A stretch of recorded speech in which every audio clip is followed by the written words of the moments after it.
Hello everyone, and welcome to the channel. This is the Sound of Bryn Mawr, formerly known as Dan's Vinyl Corner. I am Dan. We are here in beautiful Bryn Mawr, Pennsylvania, and we are here today with a major Grail alert.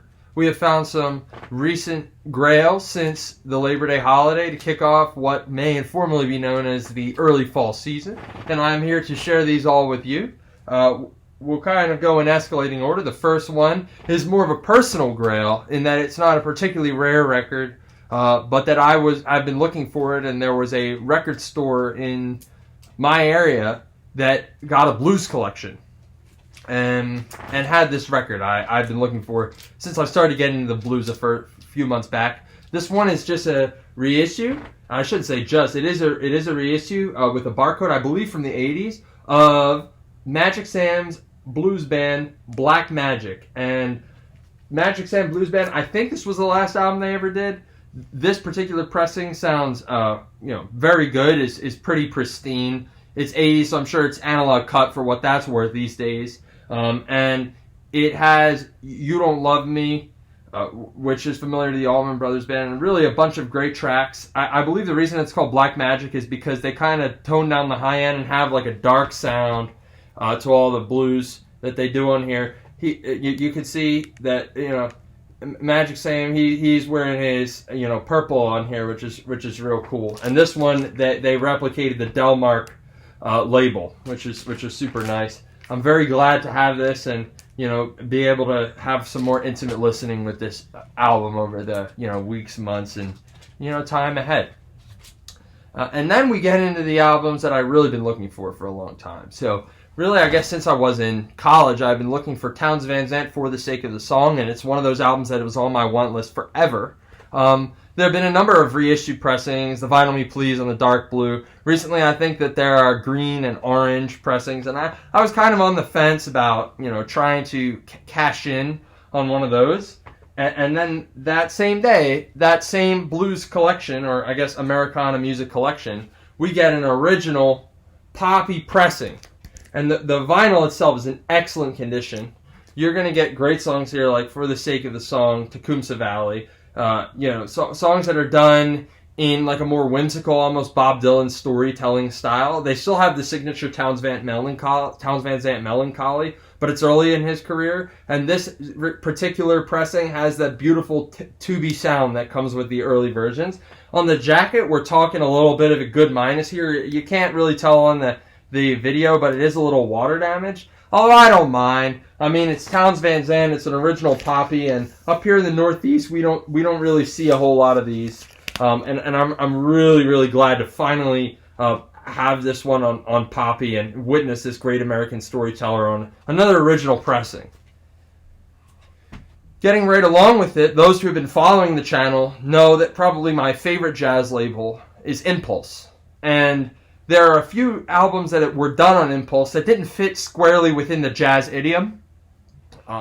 Probably most notable among them is an album by a certain John Lee Hooker, It Serves You Right to Suffer.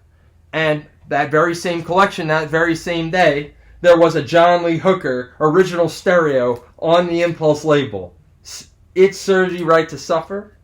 And this is another amazing pressing. You can tell this has the blues of John Lee Hooker. He's telling stories about like being homeless and finding like a long lost sister, about being depressed, about being in a juke joint and a girl, shaking it, the whole 9 yards. This pressing is pristine. The jacket is pristine. I unfortunately am running low on gatefold sleeves at the moment, but I'll show you guys the gatefold where you can see him singing. And this is sort of comes from a period of Impulse Records where they were trying to broaden beyond jazz. I don't know how successful it was in terms of their brand image, but this particular record has proven to be pretty much the most elusive Impulse for me. And for it to come to us in such great shape, and to kind of witness that sound stage that came on the original version is absolutely great. You can also hear like when he does tracks, he does a little bit of syncopation in his voice. to kind of, I guess, see if you're awake. Kind of repeating these like hypnotic, quasi-hypnotic phrases. And with that particular repetition, that reminds me very much of what you hear on like Rolling Stone's Aftermath. And I'm pretty sure, right, those early blues rock bands, like they knew who John Lee Hooker was. And this was very authentic presentation of the blues by somebody who actually lived it in the clean recording style of Impulse. You really can't beat it. And last but certainly not least, and anybody who saw the Instagram post knows about it, is probably one of the first Grail records I ever wanted and have never had. I've had a later 70s pressing of it from Germany, but I never had the original German pressing. And that would be the Rolling Stones' Sticky Fingers. This is the original German pressing with the original zipper. This is a true first pressing. And this version of the record is notable in that it's not just your regular import pressing of a Rolling Stones album, if you could say that. It has TML Rolling Stones records in the dead wax on both sides. And what that means is that it was mastered by Doug Sachs at the Mastering Lab, who was later of Acoustic Sounds fame remastering The Doors and this.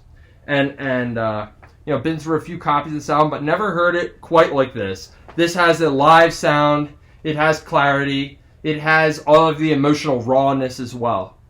Songs like Can't You Hear Me Knocking, like 7-minute raw guitar solo, hearing Mick Taylor on there, or Mick Taylor on Sway. On side 2, getting into some softer songs, more emotional songs like I Got the Blues, Sister Morphine, Moonlight Mile. It plays completely quiet, and for me this is the essential rendition in their discography. And I was so surprised that I found it, and it was just sitting up there on the wall at a record store near me in Philadelphia, and nobody seemed to know exactly what it was. They knew it was original German pressing, but I paid a lot less for it than you would have paid on Discogs, and I was really, really glad to find this absolutely miraculous find that just put me over the moon. Please stay tuned for more. Soon I'll be coming with the top 10 jazz and non-jazz finds of the summertime as we round out that season. These are all kind of finds from the past week that were super serendipitous, but I'll be compiling the finds from my days at local record stores, days on the road, to bring you the very best of what I found in the summer as well. So thank you, stay tuned, subscribe, hit the like button, hit the bell for those notifications from the Sound of Bryn Mawr, and check us out on Instagram. Thank you very much.